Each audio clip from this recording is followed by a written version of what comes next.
Praise the Lord! It's Wednesday. Kung kagahapon, wala ko'y kauban sa akong biyahe sa house service.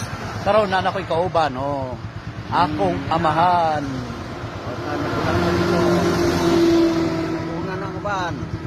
Natigulang na lang na sa pagserbisyuha, sa paglakawa, sa pag-alaga, at pagbisitaha sa mga katauhan. Sakay na. Karon sakay na lang ni na may motor. Wala pala yung 4 wheels, pero at least tayo 2 wheels. Salamat sa Ginoo. Ang tanan yun, pagpangabudlay, di yun makawang. Mauma ni ato ang pagtigom dito sa langit, sa bahandi. So, ikaw, basig wala pa kay tigom, nga inagtanaw karon, paningkamot na makatigom po ka, bahandi dito sa langit. Kay maura ni nga bahandi, ang sigurado yun. Di masayang, di makawang. Muna nga lakaw na po mi, kay Merkulis, midweek service. So finally, nakoy kauban karon. Kung nanapod akong mga ginikanan, kung mga igsuon to ako nagpaabot dito.